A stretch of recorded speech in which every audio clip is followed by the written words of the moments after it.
정말 장대같이 퍼붓는 비였습니다. 지금 잠시 그쳤지만은 지금도 비 피해로 어려움을 겪고 있는 이웃들과 지역을 위해 우리 마음을 모아야 할 때입니다. 주님께서 이 땅을 고쳐주시고 어려움 가운데 있는 이웃들에게 도움의 손길을 더해 주시길 소망합니다. 성도님들, 아프리카의 초원을 우리는 사파리라고 합니다. 이 사파리에서는 오늘도 생존의 경쟁이 끊이지 않는다고 합니다. 눈을 뜨면은 이제 살아야 되는 부분의 경쟁입니다. 사파리 동물들 중에서, 포유류들 중에서 특히 약한 것 중에 하나가 가젤이라고 합니다. 꼭 영양과에 속한 영양종이라 그러는데 사슴처럼 생긴 뿔도 뭐 이상하게 약한 놈이 있습니다.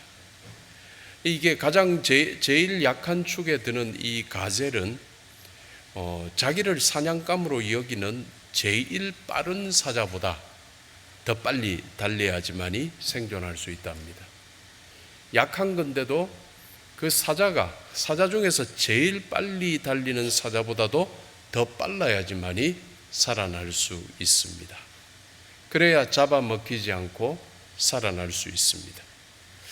또 잡아먹는 사자의 입장에서도 젊은 사자가 아니고 늙어가지고 다리에 힘을 다 잃어버린 별거 속도도 늦고 힘도 약한 늙은 사자도 그 사냥감 중 가젤들 중에서 제일 느린 놈보다는 무조건 빨리 달려야지 한 마리를 잡을 수가 있습니다. 그래야 사냥에 성공해서 먹고 생존할 수 있습니다. 그래서 결국 강자나 약자나 최선을 다해야 하는 것이 이 세상입니다. 세상의 현실을 잘 보여주고 있지요. 그래서 사람들은, 오늘을 살아가는 사람들은 이렇게 말합니다. 아직은 부족하다. 아직은 부족해. 좀 더 준비해야 할 것 같아. 이 정도로는 안 될 것 같다. 왜 자꾸 이러한 마음이 들까? 우리가 이렇게 분주한 마음이 들고 주일이지만은 주일인데도 평안하게 휴식하며 안식하며 주님께 예배하지 못하는 그런 분주함에 살까? 그건 세상이 우리를 끊임없이 바쁘게 몰아가고 있기 때문이죠. 그런데 또한 참 이상합니다. 세상의 요구대로 해서 그 무언가를 가지고 나서도 이렇게 얻고 난 다음에는 만족함이 오지 않습니다. 바닷물을 아무리 퍼마셔도 갈증은 더해가는 것처럼 세상이 요구하는 이 요구대로 모든 것을 갖추어 갈지라도 갈증은 더해가는 것입니다. 무언가를 계속 채워도 여전히 마음속 어딘가가 계속 허전합니다. 텅 빈 것 같습니다. 결과는 늘 밑 빠진 독에 물을 붓는 격입니다. 넣어도 내도 물이 차지 않습니다. 분명히 이게 다가 아닐 텐데, 내가 할 수 있는, 내가 도달해야 되는 것은 분명히 이게 다가 아닐 텐데 무엇이 부족하지라는 마음이 현대인들을 자꾸 해서 몰아가고 있습니다. 이 질문은 어쩌면은 현대인의 영혼 깊은 곳에 흘러나오는 영의 외침일 수도 있습니다. 그런데 성도님들, 오늘 본문에도 비슷한 질문을 하는 사람이 하나 나오고 있습니다. 부족한 것이 정말 없어 보이는 어떤 한 사람이 예수님 앞에 무릎을 꿇고 이렇게 묻고 있습니다. 마가복음 10장 17절인데요. 우리 스크린 보면서 함께 봉독하겠습니다. 선한 선생님이여, 내가 무엇을 하여야 영생을 얻으리까? 왜 그는 이런 질문을 했을까요? 이 사람의 프로필에 대해서 좀 더 알 수 있게 하는 병행 본문이 있는데요. 마태복음 19장과 누가복음 18장에 이 사람에 대한 이야기를 다루고 있습니다. 마태복음 19장에서는 이 사람을 청년이라고 기록하고 있습니다. 또 누가복음 18장에서는 이 사람을 관리라 있었다고 했습니다. 아마 정부 공직자였던 것 같습니다. 그래서 이 사람의 프로필을 종합적으로 말해보면 이 사람은 젊고 부유한 정부 공직자였다고 할 수 있는데 정말 아무 부러울 게 없고 부족함이 없어 보입니다. 그런데 이렇게 겉으로는 정말 다 가진 사람처럼 보였는데도 그의 속으로는 뭔가 결정적으로 비어 있었던 것 같습니다. 여러분, 그게 무엇이었을까요? 본문에 이해하자면 이 사람에 대한 소개가 또 더 나옵니다. 이 사람의 프로필도 괜찮은 이 사람이 캐릭터마저도 참 괜찮은 사람으로 나오고 있습니다. 예의가 바르고 말도 정중하고 신앙도 성실했다. 예수님께 공손하게 인사했고 율법을 어릴 때부터 다 지켰다고 대답했지요. 교회에 이런 청년이 있다면 목사는 물론이고 성도들 모두가 좋아할 겁니다. 예배도 성실히 드리고 교회 봉사도 잘하고 사람들과 성도들과의 관계도 원만하고 본문에 이 사람은 누가 봐도 믿음 좋은 청년이었습니다. 그런데 그의 마음 한편에 뭔가 설명하기 힘든 어떤 공허함이 자리를 잡고 있습니다. 그래서 스스로에게 스스로 질문했을 수도 있습니다. 그는 내가 이렇게 사는 게 맞는가? 나는 정말 하나님께 인정받는 사람일까? 천국에 들어가는데 정말 이걸로 충분할까? 여러분, 이런 질문 여러분들께서도 해보신 적이 없으신지요? 저는 오늘 본문의 말씀을 준비를 하면서 이 청년에 대해서 생각을 하면서 떠오르는 소설 속의 인물이 있었습니다. 미국의 작가 피츠제랄드의 소설 위대한 개츠비에 나오는 주인공 개츠비입니다. 개츠비는 그야말로 모든 걸 가진 것으로 등장하고 있습니다. 화려한 저택을 가졌고 고급 자동차를 가졌고 그리고 아주 화려한 인맥을 가지고 있는 대부호였습니다. 사람들은 모두 그를 부러워합니다. 그러나 그의 마음속에는 늘 공허함이 자리 잡고 있었습니다. 그가 진짜 원하는 건 화려한 저택이 아니고 이 고급 자동차가 아니고 이렇게 화려하고 유명한 인맥이 아니었습니다. 그가 진짜 원하는 건 사랑하는 여인 데이지의 마음을 다시 얻는 일이었습니다. 겉으론 모든 걸 다 가진 사람 같지만은 정작에 마음은 텅 비어 있던 사람이었습니다. 오늘 본문 속 이 청년이 바로 그랬습니다. 그야말로 세상적인 조건은 다 갖춘 것 같았지만 예수님께서 말씀하신 영생, 즉 하나님과의 깊은 관계는 갖지 못한 상태였던 것 같습니다. 그런데 성도님들, 이런 상태의 그를 예수님께서는 사랑스럽게 보시고 아셨다고 했습니다. 마가복음 10장 21절, 우리 스크린 보면서 함께 봉독합니다. 예수께서 그를 보시고 사랑하사 이르시되 네게 아직도 한 가지 부족한 것이 있으니 했습니다. 예수님은 이를 책망하시지 않으셨습니다. 사랑하는 마음으로 말씀하셨습니다.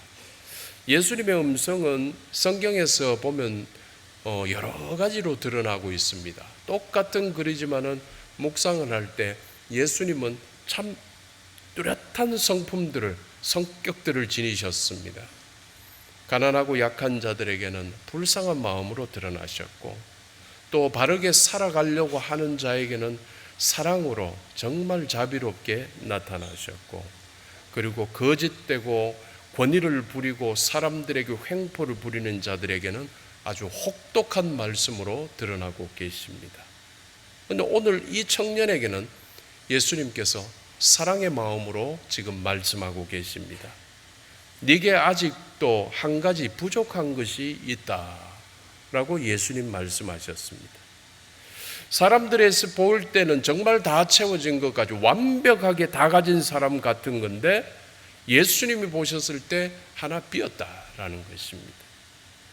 율법도 잘 지켰고 삶도 바르게 살았고 신앙도 좋았는데 뭐가 비었을까요?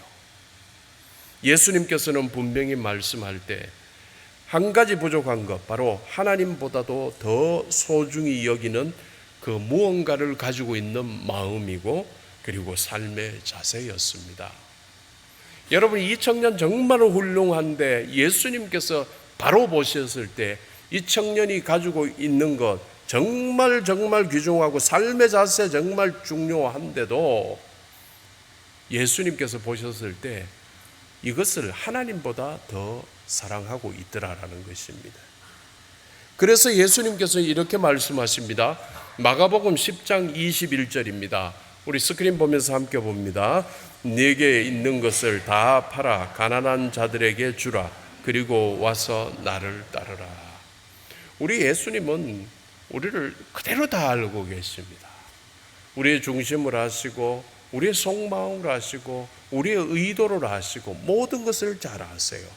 그래서 우리에게 다가갔을 때 우리 예수님은 돌려서 이렇게 애매하게 말씀하시지 않고 바로 말씀을 하시죠. 오늘 방금 읽었던 말씀 속에 예수님의 의도는 뭐냐면 이 청년이 참 훌륭한 청년이기 때문에 기왕이면 나를 따르는 제자가 되었으면 좋겠다는 뜻입니다. 너 나를 따르라. 그러기 위해서는 네가 하나님보다도 더 좋아하는 네 가지고 있는 물질적인 이 모든 것들을 하나님보다 더 좋아하니까 이거는 없어져야지만이 너가 나를 따를 수 있지 않겠느냐라는 말입니다. 청년은 이 말을 듣고 얼굴을 어둡게 하고 근심하며 돌아갔다고 성경은 기록하죠. 그리고 한 가지 더 기록하기는 그가 소유가 많았기 때문이다. 가진 게 많았기 때문이다. 마태복음 10장 22절이죠. 그 사람은 재물이 많은 고로 이 말씀을 인하여 슬픈 기색을 띠고 근심하며 가니라 했습니다. 이 말은, 이 설교는 자칫 잘못하면 마치 사람들이 상처를 받습니다. 아이고, 우리 예수님은 내 가진 거 모든 거 다 버리고 내 걸 전부가 소유를 부정하라는 것 아니냐? 그 뜻이 아니지요. 많이 가졌다고 좋은 게 아니죠. 적게 가졌다고 또 좋은 게 아니죠. 중요한 것은 예수님을 제일 일로 두느냐의 문제인 것이죠. 많이 가진 것이 그에게 오히려 걸림돌이 된다면 이게 좋은 게 아니죠, 여러분. 적게 가진데도 예수님을 우선하지 못한다면 이 사람도 역시 잘못된 거지요. 그래서 부자가 잘못된 게 아니고 가난한 자가 잘된 것도 아니지요. 예수님을 우선하는 자가 바른 것이지요. 예수님을 따르는데 걸림돌이 된다면 가진 것이 오히려 손해로 작용할 수 있음을 지금 이야기하고 있는 것이죠. 여러분, 혹시 우리 마음속에도 이런 한 가지는 없을까? 겉으로 보기에는 신앙생활도 잘하고 남 보기엔 별 문제 없이 사는 것 같지만 하나님 앞에서 정직하게 들여다보면 딱 하나 하나님보다 더 소중히 여기는 무언가가 내 속에도, 여러분 속에도 혹시 있지 않을까요? 하나님보다도 더 소중하게 여기는 게 혹시 있지 않을까요? 물론 돈일 수도 있지만, 오늘 본문에 의하면 돈이라고 볼 수 있지만 여러분, 다르게 자존심일 수도 있어요. 또 사람의 인기일 수도 있어요. 그리고 내 방식, 내 생각일 수도 있어요. 하나님보다도 앞세우는 모든 것들이 주님께서 지금 그것을 내려놓으라고 말씀하고 있습니다. 주님께서는 지금 빼앗아 없애버리시려는 게 아니고 주님께서 더 좋은 것을 주시고자 하시고 위함입니다. 그래서 성도님들, 신앙생활에서 가장 진짜 중요한 게 뭐냐? 우리가 주님을 믿어가지고 계속 더 받아가 차고 넘침이 무엇을 더 하느냐의 문제가 아니고 무엇을 내려놓느냐인 것입니다.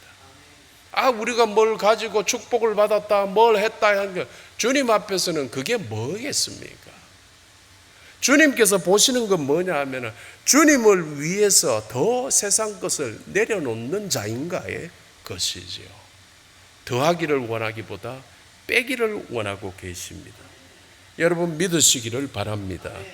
아시겠지만은 예수님께서 원하시는 것은 우리의 단순한 행동이나 규칙 준수 정도가 아닙니다.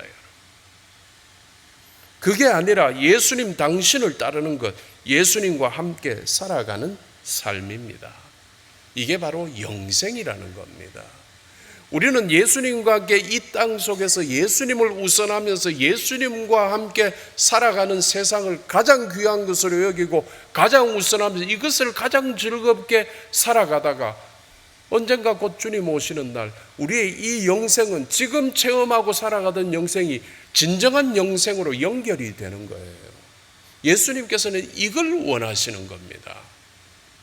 우리는 꼭 보면은 주님 오시는 날 죽어서 모든 영생에 대한 생각을 하지만 주님께서는 지금부터 영생을 살아라는 것이죠. 이것입니다. 그래서 성도님들, 이 영생은 조건이나 업적으로 주어지는 게 아니고요, 예수님과 함께 걷는 길에서 주어지는 선물입니다. 게임 같은 걸 해보면 말이죠, 스마트폰에서 게임 같은 걸 한 번씩 해보면 뭐 가다가 보면 전진하다 보면 뭐 얻는 게 많아요. 보너스 같은 거 탁탁탁탁 잡는 게 많아요. 꼭 그것처럼 우리가 주님과 함께 걷는 길에 놓여 있는 선물이라는 거예요. 그 길에서 얻을 수 있는 선물입니다. 바로 영생입니다. 그래서 우리 주님께서는 이 영생을 얻으라 그러지 않고 다르게 말씀하시죠. 이렇게 말씀해요. 마가복음 10장 21절에서 말씀하기를 나를 따르라. 아니, 나를 따르라, 영생하고 다른 것 같은, 나를 따르라, 주님을 따르는 건 힘들어 보이는데 이 말은 뭐냐면 영생을 얻으라는 말이에요. 주님을 따르는 그 길에 영생이 있는 거예요. 주님은 더 좋은 걸 주기를 원하시죠. 사랑하는 여러분, 이 청년 정말 많은 것을 가졌지만은 결국 예수님을 따르지를 못했습니다. 그가 가진 것이 결국 그를 가로막는 벽이 되고 말았습니다. 여러분은 지금 예수님을 잘 따르고 계십니까? 혹시 나도 모르는 마음 깊숙이 예수님보다 더 소중히 여기는 이 한 가지가 있다면 오늘 이 시간 그걸 주님 앞에 모두 내려놓으셨으면 합니다. 영생은 주님과 함께하는 삶입니다. 주님을 따르십시오. 그 길 끝에 참된 기쁨이 여러분을 기다리고 있을 것입니다. 여러분, 이러한 삶을 사시고 승리하시는 여러분들 되시기를 주님의 이름으로 축원합니다. 기도하겠습니다.